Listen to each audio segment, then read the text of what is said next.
चुनाव संपन्न होने के बाद अब होगा उत्तर प्रदेश के अंदर उपचुनाव और 2027 के लिए तैयारी भी चालू हो गई है। यह जहां पर 10 विधानसभा सीटों पर उपचुनाव होगा, वहां पर अभी से लोग कहने लगे हैं कि यह सेमीफाइनल चुनाव होने जा रहा है। यह 10 विधानसभा सीटों से आगे का फाइनल खेला जाएगा, यानी कि 10 विधानसभा लिखेगी उत्तर प्रदेश का आगे का हिसाब। कौन बनेगा 2027 में मुख्यमंत्री, किसकी आएगी सरकार, ये 10 विधानसभा सीटें करेगी अपना पूरा काम।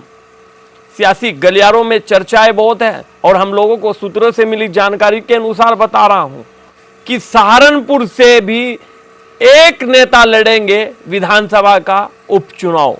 वैसे तो अखिलेश यादव टाइम आने पर उन्हें उस परिवार को धोखा देते हैं, लेकिन अब की बार हो सकता है बड़ा खेला और लड़ सकते हैं बिजनौर की मीरापुर विधानसभा सीट, जहां पर बड़ी लोगों में एक चहल पहल मची हुई है। वैसे आप लोगों को बता दूं कि जहां पर उपचुनाव होना है वहां पर जो है लोगों में बड़ी खुशी होती है, क्योंकि वहां पर रिपीट होते हैं विधायक। आप ये चीज देखना कि जिस विधानसभा पर उपचुनाव होता है और उस विधानसभा सीट से सांसद बन जाते हैं या फिर अन्य किसी पद पर चले जाते हैं और फिर वहां पर उपचुनाव हो जाता है, तो फिर भैया उस विधानसभा सीट के लोग उसको बड़ा अच्छा मानते हैं, बड़ा खुश खुश करके वोट डालते हैं। लेकिन आज जिला सहारनपुर में जिस तरीके की खबर चल रही है, जिस तरीके से अखिलेश यादव जी से मुलाकात हुई है, तो उससे लग रहा है कि सहारनपुर से भी बड़े परिवार के बड़े नेता लड़ेंगे मीरापुर विधानसभा उपचुनाव। वैसे तो कैराना लोकसभा चुनाव हुआ और तरह तरह की जब अफवाहें उड़ रही थी, तरह तरह की लोगों में चर्चाएं चल रही थी कि यह परिवार इकरा हसन के साथ नहीं आएगा। मैं आप लोगों को खुलकर बता रहा हूं, चौधरी परिवार इकरा हसन के साथ खुलकर नहीं आएगा, क्योंकि इस परिवार को समाजवादी पार्टी के राष्ट्रीय अध्यक्ष अखिलेश यादव ने इस्तेमाल कर कर धोखा दिया है। तो अब की बार छोटे चौधरी भी नाराज थे और बड़े चौधरी भी नाराज थे।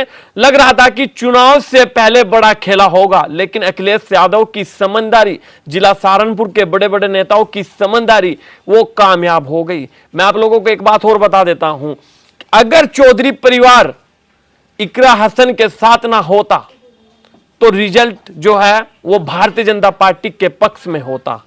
नाराजगी इसलिए थी, पहले उनको इस्तेमाल किया गया और इस्तेमाल के बाद कहा गया कि आपको एमएलसी बना दिया जाएगा, लेकिन जब एमएलसी का टाइम आया उनको एमएलसी भी नहीं बनाया। फिर कैराना लोकसभा में चुनाव थे और फिर उनको जो है इस्तेमाल किया गया, लेकिन अब इस्तेमाल नहीं होगा। चौधरी परिवार अब जहां पर चुनाव होंगे वहां पर चुनाव लड़ा जाएगा।